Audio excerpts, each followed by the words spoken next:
নমস্কাৰ প্ৰিয় দৰ্শক, প্ৰজ্ঞান ইউনিভাৰ্ছ চেনেলত আপোনালোকক সকলোকে আন্তৰিক স্বাগতম জনাইছোঁ। প্ৰিয় দৰ্শক, আজি আমি আলোচনা কৰিম কুম্ভ ৰাশিৰ জাতক জাতিকাসকলৰ বাবে ছেপ্টেম্বৰ 2026 মাহটো কেনেধৰণৰ হ'ব। ছেপ্টেম্বৰ মাহটো কুম্ভ ৰাশিৰ বাবে বিশেষ গুৰুত্বপূৰ্ণ হ'বলৈ গৈ আছে। এই মাহত বুধ, সূৰ্য আৰু মংগল গ্ৰহৰ গুৰুত্বপূৰ্ণ ৰাশি পৰিৱৰ্তনে আপোনাৰ কৰ্মজীৱন, আৰ্থিক অৱস্থা, সম্পৰ্ক, স্বাস্থ্য আৰু ব্যক্তিগত জীৱনত বিভিন্ন ধৰণৰ প্ৰভাৱ পেলাব পাৰে। মাহৰ আৰম্ভণিতে বুধে কন্যা ৰাশিত প্ৰৱেশ কৰি ভদ্ৰ ৰাজযোগৰ সৃষ্টি কৰিব আৰু 17 ছেপ্টেম্বৰত সূৰ্য কন্যা ৰাশিত প্ৰৱেশ কৰিব আৰু 18 ছেপ্টেম্বৰত মংগল কৰ্কট ৰাশিত প্ৰৱেশ কৰিব। ইয়াৰ উপৰি মাহৰ শেষৰ ফালে বুধে তুলা ৰাশিত প্ৰৱেশ কৰি শুক্ৰৰ সৈতে লক্ষ্মীনাৰায়ণ ৰাজযোগ গঠন কৰাৰ সম্ভাৱনা আছে। ফলত ছেপ্টেম্বৰৰ শেষৰ ভাগত কুম্ভ ৰাশিৰ জাতক জাতিকাসকলৰ বাবে ভাগ্য, জ্ঞান, আৰ্থিক লাভ আৰু নতুন সুযোগৰ দুৱাৰ মুকলি হোৱাৰ সম্ভাৱনা দেখা যায়। গতিকে এই মাহত কুম্ভ ৰাশিৰ কোনবোৰ ক্ষেত্ৰত উন্নতি আহিব, ক'ত সাৱধান হ'ব লাগিব, চাকৰিৰ ব্যৱসায়ত কি পৰিৱৰ্তন আহিব, ধন সম্পত্তিৰ ক্ষেত্ৰত কেনেধৰণৰ ফল লাভ কৰিব আৰু প্ৰেম বিবাহ তথা পাৰিবাৰিক জীৱন কেনেকুৱা হ'ব, এই সকলো কথা আজি আমি এই ভিডিঅ'টোত বিস্তৃতভাৱে আলোচনা কৰিম। গতিকে পলম নকৰি আহকচোন আমি ভিডিঅ'টো আৰম্ভ কৰোঁ। প্ৰিয় দৰ্শক, ছেপ্টেম্বৰ মাহত প্ৰথমতে জানো ছেপ্টেম্বৰ মাহত কৰ্মক্ষেত্ৰত আপোনাৰ দায়িত্ব বৃদ্ধি পাব পাৰে। যিসকল জাতক জাতিকা চাকৰি কৰি আছে তেওঁলোকে নিজৰ কামত অধিক মনোযোগ দিব লাগিব। আপোনাৰ কামৰ ওপৰত জ্যেষ্ঠ বিষয়াসকলৰ নজৰ থাকিব পাৰে। সেয়েহে কোনো কামত অসাৱধানতা নকৰাই ভাল। নিজৰ দক্ষতা আৰু অভিজ্ঞতাৰে কঠিন পৰিস্থিতিও নিয়ন্ত্ৰণ কৰাৰ সুযোগ লাভ কৰিব পাৰে। মাহৰ আৰম্ভণিতে বুধৰ প্ৰভাৱৰ বাবে জটিল কাম, তথ্য বিশ্লেষণ, হিচাপ নিকাচ, গোপন বিষয় আৰু দায়িত্বশীল কামত আপোনাৰ বুদ্ধিমত্তা ভালদৰে প্ৰকাশ পাব পাৰে। যিসকল জাতক জাতিকাই চাকৰি সলনি কৰাৰ কথা ভাবি আছে তেওঁলোকে হঠাতে সিদ্ধান্ত লোৱাৰ পৰিৱৰ্তে প্ৰতিটো সুযোগ ভালদৰে পৰীক্ষা কৰি আগবাঢ়ক। 18 ছেপ্টেম্বৰৰ পিছত মংগলৰ প্ৰভাৱত কৰ্মক্ষেত্ৰত কামৰ চাপ কিছু বৃদ্ধি পাব পাৰে। সহকৰ্মী বা অধীনস্থ জাতক জাতিকাৰ সৈতে সৰু সুৰা মতভেদ হোৱাৰ সম্ভাৱনা থাকিব পাৰে। কিন্তু আপুনি যদি খং নিয়ন্ত্ৰণ কৰি কূটনৈতিকভাৱে কথা কয় তেন্তে ডাঙৰ সমস্যা এৰাই চলিব পাৰিব। ব্যৱসায় কৰা কুম্ভ ৰাশিৰ জাতক জাতিকাসকলৰ বাবে মাহটো মিশ্ৰিত যদিও সুযোগেৰে ভৰা হ'ব পাৰে। নতুন গ্ৰাহক, নতুন কাম বা নতুন ব্যৱসায়িক যোগাযোগ লাভ কৰাৰ সম্ভাৱনা আছে। বিশেষকৈ মাহৰ শেষৰ ফালে বুধৰ তুলা ৰাশিত গোচৰে নতুন যোগাযোগ আৰু দূৰ দূৰণি যি মানুহৰ সৈতে ব্যৱসায়িক সম্পৰ্ক গঢ়ি তোলাত সহায় কৰিব পাৰে। প্ৰিয় দৰ্শক, চাকৰি বিচাৰি থকা জাতক জাতিকাসকলেও হতাশ নহ'ব। ছেপ্টেম্বৰৰ শেষৰ ভাগত নতুন সুযোগ, সাক্ষাৎকাৰ বা গুৰুত্বপূৰ্ণ যোগাযোগৰ পৰা লাভজনক খবৰ পোৱাৰ সম্ভাৱনা দেখা যায়। মুঠতে এই মাহত পৰিশ্ৰমৰ লগতে সঠিক সময়ত সঠিক সিদ্ধান্ত লোৱাটোৱে আপোনাৰ সফলতাৰ মূল চাবিকাঠি হ'ব। এতিয়া কুম্ভ ৰাশিৰ জাতক জাতিকাসকলৰ ধন সম্পত্তি আৰু আৰ্থিক অৱস্থা কেনেধৰণৰ হ'ব পাৰে এই বিষয়ে জানো। ছেপ্টেম্বৰ মাহটো আৰ্থিক দিশৰ পৰা কুম্ভ ৰাশিৰ জাতক জাতিকাসকলৰ বাবে পৰিস্থিতি লাহে লাহে উন্নতিৰ ফালত আগবাঢ়িব পাৰে। মাহৰ আৰম্ভণিতে বুধৰ প্ৰভাৱত ধন পইচাৰ হিচাপ নিকাচ, পুৰণি পাওনা, ঋণ বা বিনিয়োগৰ বিষয়ত গুৰুত্বপূৰ্ণ সিদ্ধান্ত লোৱাৰ সুযোগ আহিব পাৰে। যিসকলৰ কোনো পুৰণি ধন বহুদিন ধৰি আবদ্ধ হৈ আছে তেওঁলোকে সেই ধন ঘূৰাই পোৱাৰ পথ বিচাৰি পাব পাৰে। সেই সময়ছোৱাত হঠাৎ কোনো আৰ্থিক লাভৰ সুযোগো আহিব পাৰে। কিন্তু একে সময়তে অতিৰিক্ত লাভৰ আশাত ঝুঁকিপূৰ্ণ বিনিয়োগ কৰাৰ উচিত নহ'ব। বিশেষকৈ কাগজ পত্ৰ নকৰাকৈ বা আনৰ কথা বিশ্বাস কৰি ধন বিনিয়োগ কৰিলে সমস্যাৰ সৃষ্টি হ'ব পাৰে। 18 ছেপ্টেম্বৰৰ পিছত মংগলৰ প্ৰভাৱত দৈনন্দিন খৰচ বা কৰ্মক্ষেত্ৰৰ সৈতে জড়িত কিছু অতিৰিক্ত ব্যয় হ'ব পাৰে। সেয়েহে মাহটোৰ মাজভাগৰ পৰা বাজেট বনাই চলিলে আৰ্থিক চাপ বহু পৰিমাণে নিয়ন্ত্ৰণ কৰিব পাৰিব। আৰু মাহৰ শেষৰ ফালে বুধে তুলা ৰাশিত প্ৰৱেশ কৰাৰ ফলত আৰ্থিক ক্ষেত্ৰত নতুন সুযোগৰ সৃষ্টি হ'ব পাৰে। বিশেষকৈ শিক্ষা, পৰামৰ্শ, যোগাযোগ, ভ্ৰমণ, অনলাইন কাম বা দূৰ দূৰণি মানুহৰ সৈতে জড়িত কামৰ পৰা লাভৰ সম্ভাৱনা বৃদ্ধি পাব পাৰে। মুঠতে ছেপ্টেম্বৰ মাহত কুম্ভ ৰাশিৰ বাবে আয়ৰ সুযোগ বৃদ্ধি পোৱাৰ সম্ভাৱনা থাকিব। কিন্তু খৰচ আৰু বিনিয়োগৰ ক্ষেত্ৰত সাৱধানতা অৱলম্বন কৰাটো অত্যন্ত জৰুৰী। সঠিক পৰিকল্পনাৰে চলিলে মাহটোৰ শেষত আৰ্থিকভাৱে আগতকৈ অধিক স্থিৰতা অনুভৱ কৰিব পাৰে। এতিয়া আহক কুম্ভ ৰাশিৰ জাতক জাতিকাসকলৰ প্ৰেম আৰু দাম্পত্য জীৱন কেনেধৰণৰ হ'ব পাৰে এই বিষয়ে জানো। প্ৰিয় দৰ্শক, ছেপ্টেম্বৰ মাহত প্ৰেমৰ ক্ষেত্ৰত কুম্ভ ৰাশিৰ জাতক জাতিকাসকলৰ বাবে পৰিস্থিতি মিশ্ৰিত হ'ব পাৰে। সম্পৰ্কত থকা জাতক জাতিকাসকলে নিজৰ সংগীৰ সৈতে অধিক খোলাখুলিকৈ কথা পাতিলে ভুল বুজাবুজি সহজে দূৰ কৰিব পাৰিব। কিন্তু সৰু কথাক লৈ জেদ বা খং কৰিলে অযথা দূৰত্ব সৃষ্টি হ'ব পাৰে। মাহৰ আৰম্ভণিতে বুধৰ প্ৰভাৱত পুৰণি কোনো বিষয় পুনৰ আলোচনালৈ আহিব পাৰে। অতীতৰ কোনো ভুল বা অপূৰ্ণ কথাৰ সমাধান কৰাৰ সুযোগ লাভ কৰিব পাৰে। সংগীৰ পৰা কোনো গুৰুত্বপূৰ্ণ কথা জানিব পাৰে, যাৰ ফলত সম্পৰ্ক অধিক স্পষ্ট হৈ উঠিব। বিবাহিত জাতক জাতিকাসকলৰ বাবে পৰিয়াল আৰু দাম্পত্য জীৱনত পাৰস্পৰিক বুজাবুজি অতি প্ৰয়োজনীয় হ'ব। বিশেষকৈ 18 ছেপ্টেম্বৰৰ পিছত মংগলৰ প্ৰভাৱত সৰু সৰু কথাক লৈ উত্তেজনা বা মতভেদ হোৱাৰ সম্ভাৱনা থাকিব পাৰে। সেয়েহে খঙৰ সময়ত কঠোৰ কথা নোকোৱাই ভাল। আনহাতে অবিবাহিত কুম্ভ ৰাশিৰ জাতক জাতিকাসকলৰ বাবে মাহটোৰ শেষৰ ভাগটো বিশেষ গুৰুত্বপূৰ্ণ হ'ব পাৰে। বুধৰ তুলা ৰাশিত প্ৰৱেশে নতুন মানুহৰ সৈতে যোগাযোগ বৃদ্ধি কৰিব পাৰে। কোনো বন্ধু, সহকৰ্মী বা দূৰ দূৰণিৰ পৰিচিত ব্যক্তিৰ জৰিয়তে নতুন সম্পৰ্কৰ আৰম্ভণি হোৱাৰ সম্ভাৱনা থাকিব পাৰে।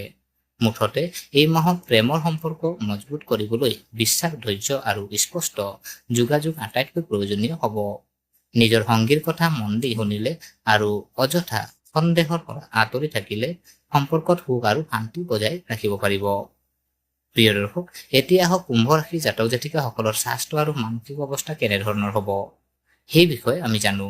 ছেপ্টেম্বৰ মাহত স্বাস্থ্যৰ ক্ষেত্ৰত বিশেষভাৱে নিজৰ দৈনন্দিন ৰুটিনৰ প্ৰতি মনোযোগ দিয়া প্ৰয়োজন হ'ব। মাহটোৰ আৰম্ভণিতে কামৰ চিন্তা আৰু দায়িত্ব বৃদ্ধি পোৱাৰ বাবে মানসিকভাৱে কিছু চাপ অনুভৱ কৰিব পাৰে।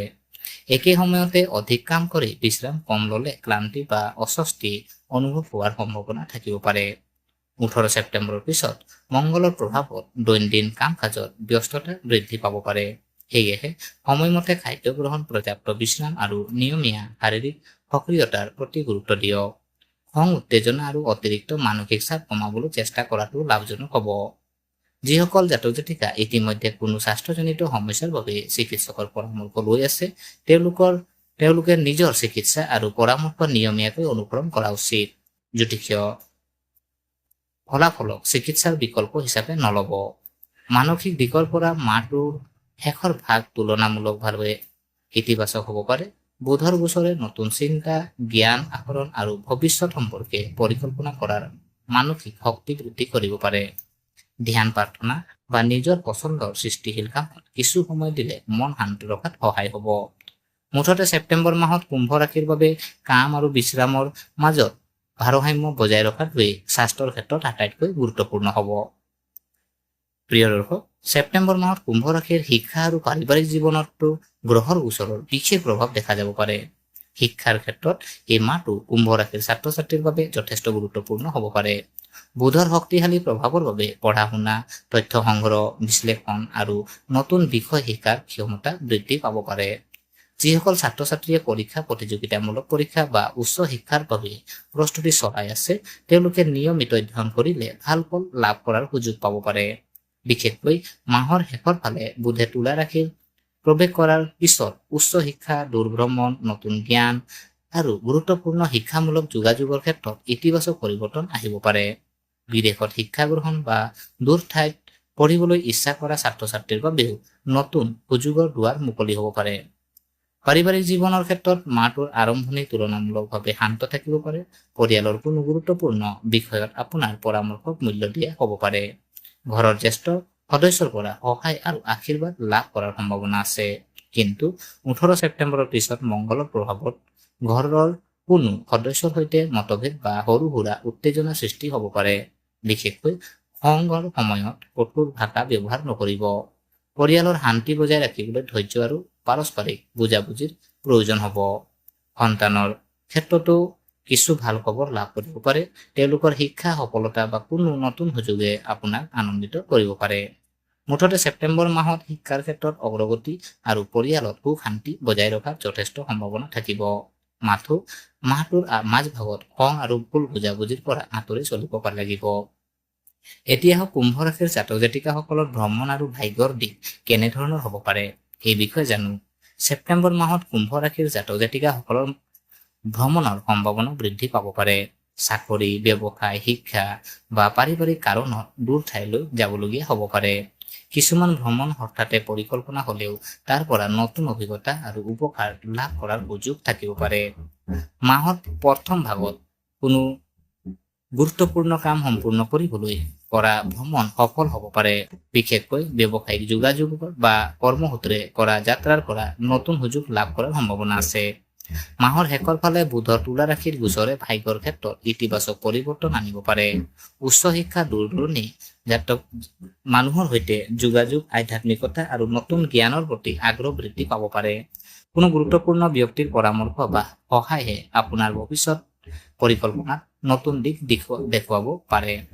যিসকল কুম্ভ ৰাশিৰ জাতক জাতিকাই বহুদিন ধৰি কোনো কাম সফল হোৱাৰ অপেক্ষাত আছে, তেওঁলোকৰ বাবে মাহটোৰ শেষৰ ভাগ কিছু আশাব্যঞ্জক হ'ব পাৰে। ভাগ্যৰ ওপৰত সম্পূৰ্ণ নিৰ্ভৰ নকৰি নিজৰ পৰিশ্ৰম আৰু সঠিক পৰিকল্পনাৰে আগবাঢ়িলে ফল অধিক ভাল হ'ব। ভ্ৰমণৰ সময়ত অৱশ্যে নথি-পত্ৰ, ধন পইচা আৰু প্ৰয়োজনীয় সামগ্ৰীৰ প্ৰতি সাৱধান থাকিব। জলদি যি আপোনাৰ কৰি সিদ্ধান্ত লোৱাৰ পৰা বিৰত থাকক। মুঠতে ছেপ্টেম্বৰ মাহৰ শেষৰ ফালে ভাগ্যৰ সহায়, নতুন সুযোগ আৰু ভ্ৰমণৰ যোগ যিহেতু আপোনাৰ কুম্ভ ৰাশিৰ জীৱনত ইতিবাচক পৰিৱৰ্তন কাৰণ হ'ব পাৰে। এতিয়া আহক ছেপ্টেম্বৰ মাহত কুম্ভ ৰাশিৰ জাতক জাতিকাৰ সকলে কোনবোৰ বিষয়ত আজি সাৱধান হ'ব লাগিব আৰু কি সহজ উপায় পালন কৰিব পাৰে সেই বিষয়ে জানো। এই মাহত প্ৰথম নিজৰ খং আৰু আৱেগ নিয়ন্ত্ৰণ কৰাটো অতি প্ৰয়োজনীয়। বিশেষকৈ 18 ছেপ্টেম্বৰৰ পিছত মংগলৰ প্ৰভাৱত কৰ্মক্ষেত্ৰ বা ঘৰুৱা বিষয়ত সৰু কথাই ডাঙৰ ৰূপ ল'ব পাৰে। সেয়েহে কোনো বিষয়ত তৎক্ষণাৎ প্ৰতিক্ৰিয়া প্ৰকাশ নকৰি অলপ সময় লৈ সিদ্ধান্ত লোৱাটো ভাল। আৰ্থিক ক্ষেত্ৰতো অতিৰিক্ত ঝুঁকি নল'ব। আনৰ কথাত পৰি ডাঙৰ অংকৰ ধন বিনিয়োগ কৰাৰ বা প্ৰয়োজন নথকা ঋণ লোৱাৰ পৰা বিৰত থাকক। ধন পইচাৰ লেনদেন কৰিলে নথি-পত্ৰ ভালদৰে পৰীক্ষা কৰি লওক। কৰ্মক্ষেত্ৰত সহকৰ্মী বা বিষয়াৰ সৈতে মতভেদ হ'লেও পৰিস্থিতি শান্তভাৱে সমাধান কৰাৰ চেষ্টা কৰক। আপোনাৰ দক্ষতা দেখুৱাবলৈ সুযোগ আহিব, কিন্তু তাৰ বাবে অহংকাৰ বা অতি আত্মবিশ্বাসে যাতে সমস্যাৰ সৃষ্টি নকৰে সেইটো মনত ৰাখিব। জ্যোতিষীয় বিশ্বাস অনুসৰি এই মাহত শনিদেৱৰ প্ৰতি ভক্তি আৰু নিয়মিত প্ৰাৰ্থনা কুম্ভ ৰাশিৰ জাতক জাতিকাসকলৰ বাবে শুভ বুলি গণ্য কৰা হয়। শনিবাৰে সামৰ্থ্য অনুসৰি দৰিদ্ৰ বা প্ৰয়োজনীয় ব্যক্তিক সহায় কৰিব পাৰে। লগতে ওম সং শনিশ্চৰাই নমঃ মন্ত্ৰ জপ কৰিব পাৰে। মুঠতে ছেপ্টেম্বৰ মাহত আপোনাৰ বাবে মূল মন্ত্ৰ হ'ব ধৈৰ্য ৰাখক, খৰখেদাকৈ সিদ্ধান্ত নল'ব, নিজৰ পৰিশ্ৰমত বিশ্বাস ৰাখক আৰু সুযোগ আহিলে সঠিকভাৱে ব্যৱহাৰ কৰক। প্ৰিয় দৰ্শক, এয়া আছিলে আপোনাৰ ছেপ্টেম্বৰ মাহৰ যি কুম্ভ ৰাশিৰ বিস্তৃত মাহেকীয়া ৰাশিফল। গতিকে আশা কৰিছো আপোনালোকে ভিডিঅ'টো চাই ভাল পালে। যদি এই ভিডিঅ' আপোনাক কিঞ্চিতো মানুহ লাভৱান কৰিলে তেনেহ'লে ভিডিঅ'টো লাইক এটা কৰিব আৰু যিমান পাৰে আপোনালোকৰ পৰিয়াল লগত ভিডিঅ'টো পাৰিলে শ্বেয়াৰ কৰিব আৰু কমেণ্ট বক্সত যে চানিলে আপোনালোকে কমেণ্ট এটা কৰিব। আৰু আমাৰ চেনেলটো যদিহে আপোনালোকে এতিয়ালৈকে ছাবস্ক্ৰাইব কৰা নাই, গতিকে এনে ভিডিঅ' আজি আপোনাৰ ধৰি লওক ৰাশিফলৰ দৈনিক ৰাশিফল হওক বা বিভিন্ন জ্যোতিষীয় পৰামৰ্শ বা বিভিন্ন ভিডিঅ' পাবৰ কাৰণে আজি আমাৰ চেনেলটো ছাবস্ক্ৰাইব কৰি আমাক উৎসাহিত কৰিব বুলি আশা থাকিলে পুনৰ লগ পোৱাৰ প্ৰতিশ্ৰুতিৰে আজিলৈ বিদায় মাগিলোঁ। ধন্যবাদ।